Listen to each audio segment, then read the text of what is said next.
오늘 함께 보실 하나님의 말씀은 여호수아 5장입니다. 말씀 봉독은 2절에서 7절만 하겠습니다.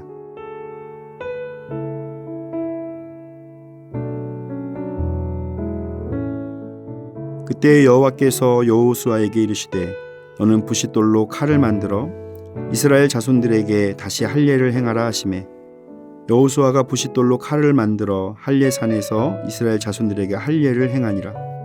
여호수아가 할례를 시행한 까닭은 이것이니 애굽에서 나온 모든 백성 중 남자 곧 모든 군사는 애굽에서 나온 후 광야 길에서 죽었는데 그 나온 백성은 다 할례를 받았으나 다만 애굽에서 나온 후 광야 길에서 난 자는 할례를 받지 못하였음이라.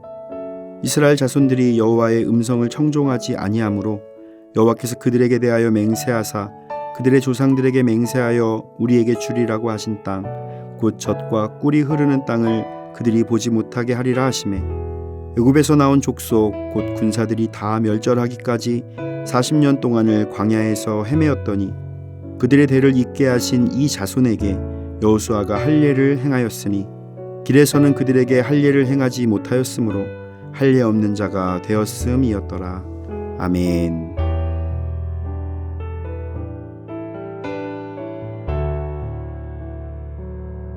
요단강을 건넌 이스라엘 백성들은 길갈에서 세 가지 일을 행합니다. 먼저 할례를 행합니다. 할례는 남자의 생식기 표피를 칼로 잘라내는 의식입니다. 두 번째는 유월절 절기를 지킵니다. 그리고 세 번째는 유월절날 그 땅의 소산물을 먹는 것입니다. 그런데 이 세 가지를 지금 어디에서 하고 있습니까? 요단강을 건너서서 하고 있습니다. 요단강을 건넜다는 것은 가나안 땅에 들어왔다는 것입니다. 하나님은 왜 이런 일들을 적 앞에서 행하게 하셨을까요? 그 이유는 하나님 앞에서 성결한 삶을 세우는 것이 이스라엘의 힘이기 때문입니다. 그리스도의 군사의 힘은 바로 성결과 거룩함에서 나오기 때문입니다. 우리가 전쟁을 준비한다고 하면 체력을 키우고 싸움의 능력을 키우고 전략과 전술을 세우고 무기를 만들어서 군사력을 높이는 것이라고 할 수 있습니다. 그래야 전쟁에서 승리할 수가 있는 것입니다. 그러나 그리스도의 군사에게 필요한 것은 세상이 말하는 상식적인 것들이 아닙니다. 그리스도의 군사에게 필요한 것은 하나님 앞에서의 성결이며 거룩함입니다. 성결과 거룩함으로 무장할 때 더 큰 힘을 갖게 되는 것입니다. 오늘 말씀을 통해서 어둠의 적들과의 영적 전쟁에서 승리하는 성결의 능력을 살펴보고 성결한 삶을 세움으로써 승리하는 삶이 되시기를 축복합니다. 첫 번째로 할례는 전능하신 하나님을 향한 믿음입니다. 할례는 창세기 17장에서 하나님이 하갈을 통해 이스마엘을 낳은 아브라함에게 명하신 것입니다. 아브라함은 인간적인 생각으로 하나님의 약속인 후사를 이으려 했습니다.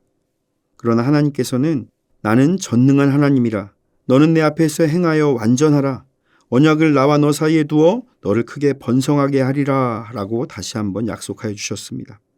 그리고 그 언약의 표징으로 할례를 하도록 명령하셨습니다. 우리가 생육하고 번성하는 것은 우리의 힘과 능력이 아니라 전능한 하나님의 언약의 말씀에 있음을 믿고 고백하는 것이 바로 할례라는 것입니다. 하나님은 지금 이스라엘 백성들에게 이 할례를 행하게 하심으로 다시 한번 아브라함에게 행했던 약속이 지금 너희들에게도 임하고 있음을 증거하고 계신 것입니다.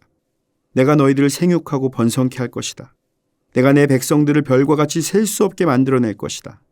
너희들이 지금 이 가나안 땅에 있어도 걱정하지 않을 것은 내가 그 언약을 기억하고 있으며 그 언약을 이루고 있기 때문이다 라고 말씀하시는 것입니다. 그 증거가 바로 할례입니다. 우리 믿는 자들 역시 마음의 할례를 행해야 합니다. 이 마음의 할례는 우리가 살아가고 번성하는 것이 우리의 힘과 능력에 있는 것이 아니라 전능하신 하나님의 언약과 능력에 있음을 믿고 고백하는 것입니다. 이렇게 세상과 구별되는 것, 이것이 성결의 능력입니다. 전능하신 하나님의 언약과 능력을 믿고 의지하시기를 바랍니다. 전능하신 하나님께서 그분의 언약을 우리의 삶 가운데 이루어 내실 것입니다. 두 번째로 성결은 생명이 하나님에게 있음을 믿는 것입니다. 유월절은 애굽에서 구원하신 것을 기념하는 절기입니다. 이 유월절을 하나님께서는 요단강 너머에서 지키게 하심으로 이곳에서의 구원 역시 하나님에게 있음을 믿고 고백하게 하시는 것입니다. 이 고백은 두 가지 고백의 의미를 가지고 있습니다. 첫 번째 고백은 우린 애굽에서 구원을 받은 자였기 때문에 우리의 생명이 하나님에게 있음을 고백하는 것입니다. 구원은 죄로 인해 죽을 수밖에 없는 우리를 죽음과 심판에 대하여 어린 양의 피로 값을 지불하고 빼내온 것입니다. 따라서 우리의 생명은 하나님의 것이 되는 것입니다.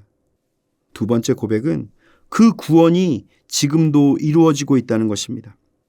하나님이 애굽에서 우리를 구원하셨다면 그 구원의 하나님께서 지금 이 가나안 땅에서도 우리를 구원해 내실 것이다 라는 약속을 믿는 것입니다. 이 믿음이 성결함이며 우리의 힘과 능력이 되는 것입니다. 하나님께서 우리를 구원하셨습니다. 우리를 죽음에서도 구원하신 하나님께서는 지금 우리가 처한 어려움과 고난 같은 것쯤이야 쉽게 구원해 내실 수 있는 전능하신 분입니다. 우리의 힘으로는 우리 자신을 죽음에서도 고난에서도 구원할 수 없지만 하나님의 은혜로 우리는 구원받은 것입니다. 이 구원의 하나님을 경외하며 그 구원이 지금 우리 모든 삶 가운데 역사되어지고 있음을 믿음으로 고백할 수 있기를 바랍니다. 그 믿음으로 성결한 그리스도의 군사가 되기를 축복합니다. 세 번째로 성결은 하나님의 은혜로 사는 것을 믿는 믿음입니다. 이제 가나안 땅의 소출을 먹음으로 만나는 그치게 됩니다. 40년의 광야 생활 동안에는 하나님이 주시는 만나를 먹으며 살았습니다. 이것은 우리의 삶을 채우시는 하나님의 전적인 은혜가 있음을 의미합니다. 가나안의 소출을 먹는 것도 마찬가지입니다. 하나님이 가나안 땅에서 열매를 먹게 할 것이라는 하나님의 말씀으로 인해 주어진 것들이기 때문입니다. 그래서 가나안의 소출을 먹을 때마다 이것이 내 힘으로 얻어낸 내 것이 아니라 만나와 같은 하나님의 은혜임을 기억하고 감사해야 한다는 것입니다. 내가 수고하고 내가 땀 흘려 얻어낸 내 것이라 생각한다면 그것에 대한 집착과 소유권을 주장하게 됩니다.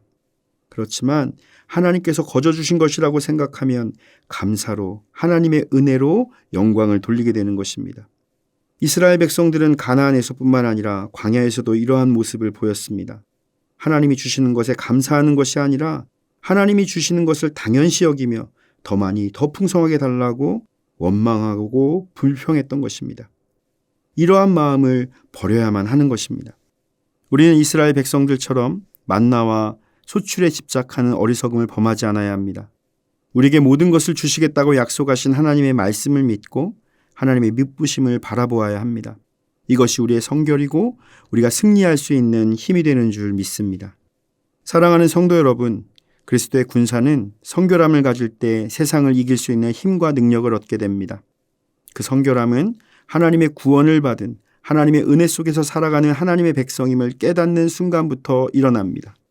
이 믿음을 통해 우리의 신앙과 삶 가운데 나타나게 되는 것입니다. 가나안이라는 두려운 세상 속에서 그들을 대항할 수 있는 세상적인 힘과 방법을 구하기보다는 하나님의 성결한 군사가 되기를 힘쓰므로 하나님으로 인해 승리할 수 있는 주님의 군사가 되기를 예수님의 이름으로 축원을 드립니다. 다 함께 기도하겠습니다. 온 우주 만물을 주관하시는 하나님, 우리의 모든 삶 가운데 함께 하시는 주님께 감사를 드립니다.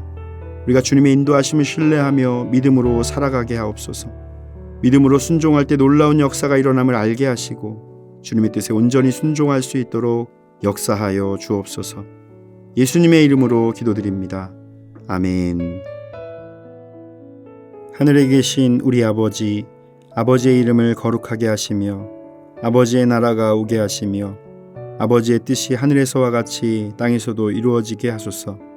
오늘 우리에게 일용할 양식을 주시고 우리가 우리에게 잘못한 사람을 용서하여 준 것 같이 우리의 죄를 용서하여 주시고 우리를 시험에 빠지지 않게 하시고 악에서 구하소서. 나라와 권능과 영광이 영원히 아버지의 것입니다. 아멘.